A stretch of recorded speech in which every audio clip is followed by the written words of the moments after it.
Добрый день, друзья!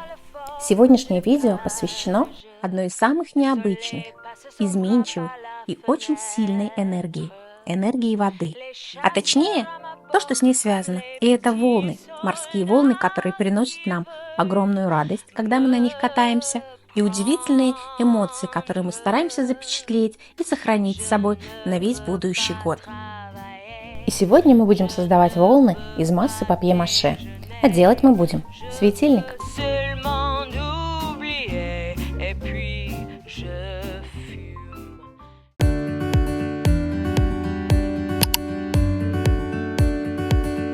Основу для светильника я также сделала из массы папье-маше. Хорошенечко просушила и вынула форму. В таком виде я приступаю к декорированию.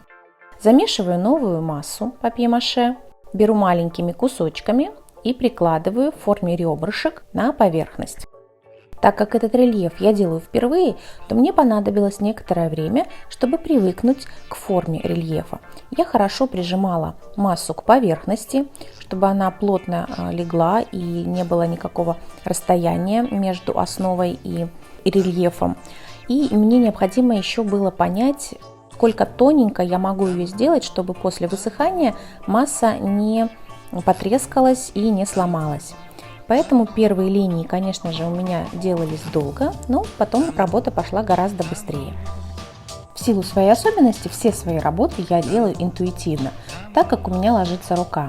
И в данном случае тоже я не рисовала заранее рисунок на основе. Но, конечно, будет гораздо лучше, если вы вначале карандашом нанесете на поверхность то, как будут ложиться ваши линии. Это гораздо упростит вам работу, и в процессе работы вы не будете задумываться, куда в данный момент вам повернуть линию.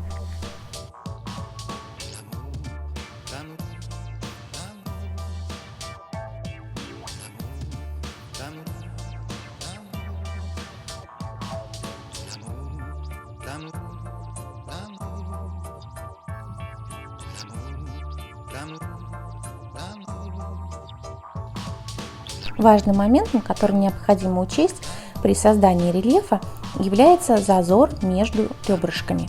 Какое будет расстояние между ребрами?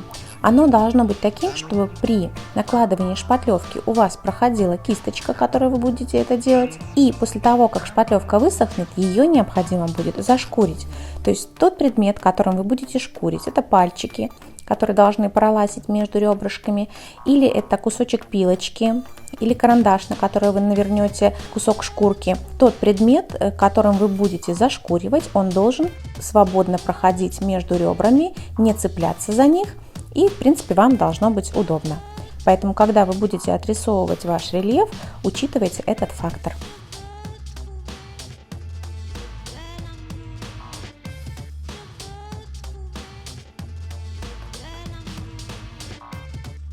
Я старалась сделать очень мягкий и естественный изгиб волны, поэтому в процессе я загибала верхушки своих волн то в одну, то в другую сторону пальчиками.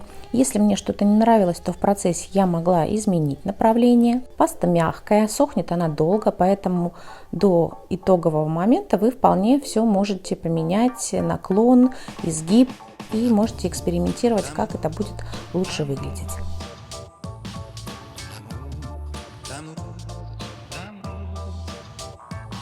Также узор я продлила практически до самой верхушки светильника, но не надо забывать, что там, где у нас дырочка, будет находиться крепление, и оно занимает приблизительно сантиметр диаметра.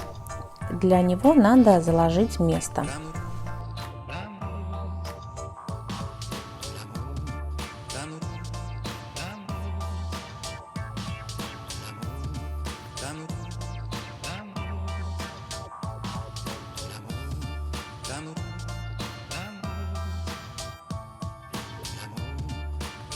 Вот такими легкими нажатиями в одну и в другую сторону пальчиками я создаю изгиб.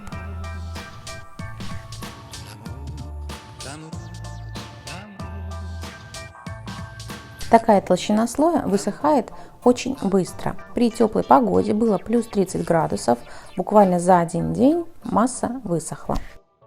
И вот такой узор у меня получился в итоге. Мне кажется, что очень похоже на волны, но некоторым показалось, что очень похоже и на кораллы. В зависимости от того, какой цвет для декора вы выберете, то у вас и получится.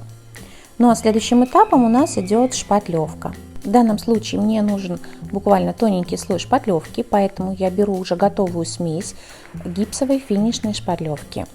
Я покупаю свою шпатлевку в магазине Leroy Merlin. Она очень экономная и ее хватает надолго. В баночке она может храниться до нескольких месяцев, если ее закрывать очень плотно. С помощью кисти я накладываю небольшой слой, но достаточный для того, чтобы убрать неровности и закрепить в тех местах, где все-таки у меня масса немножечко потрескалась или отошла от основы. Таким местам надо уделить особое внимание и хорошенечко пройтись к труднодоступным местам.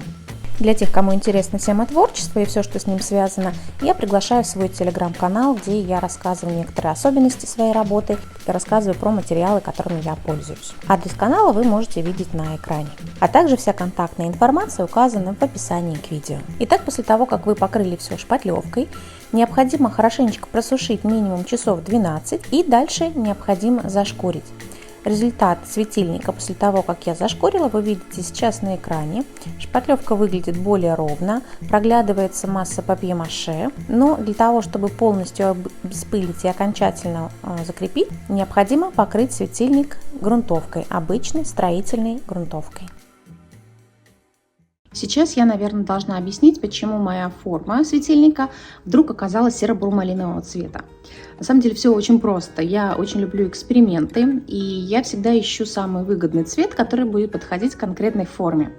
И в данном случае мне очень понравилось, когда я покрасила светильник в белый цвет, а ребрышки прокрасила золотым цветом. Ну, это, конечно же, очень известная цветовая гамма, которая всегда выигрышна при объемных рельефах.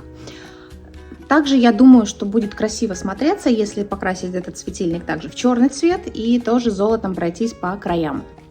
Но пожелания заказчика были такие, что все светильники должны быть в брендовых цветах, это зеленый и оранжевый.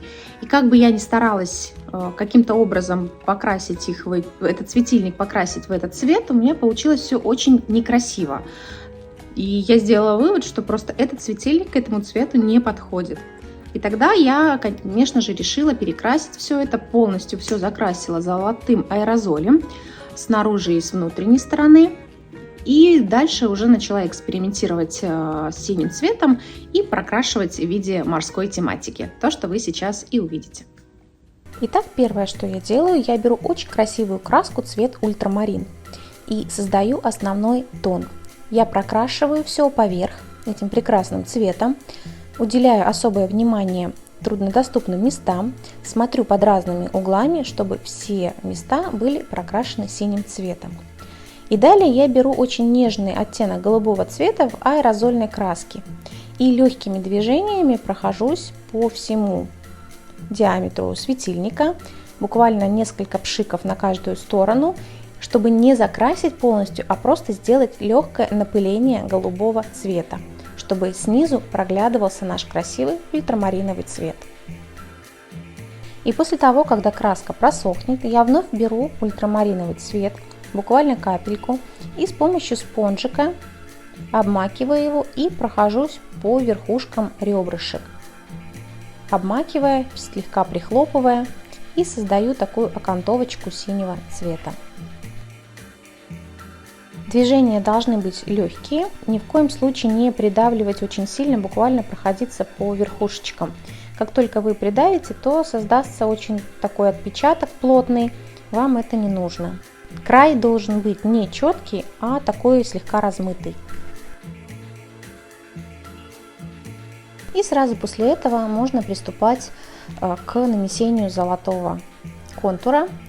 Тоненькой кисточкой я прохожусь золотой акриловой краской по самым ребрышкам, создавая такой эффект золочения, когда вода блестит на солнышке. Ну и, собственно, это просто красивое сочетание ультрамарина и золотого цвета.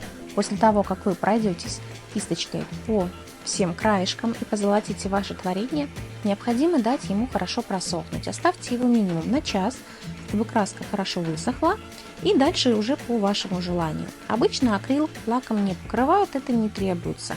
Но так как светильники чаще всего я использую на улице, для того, чтобы в дальнейшем можно было его протереть влажной тряпочкой, я рекомендую все-таки покрыть акриловым лаком. Я использую обычный строительный лак из магазина Leroy Merlin фирмы Luxens. Дальше вы выбираете уже на свой вкус. Он может быть либо матовый, либо полуматовый, либо глянцевый. Светильник готов, можно крепить к подвесу. Ну а я напоминаю вам, чтобы вы не забывали ставить лайки, если вам понравилось, и подписывались на мой канал. Впереди еще много интересного.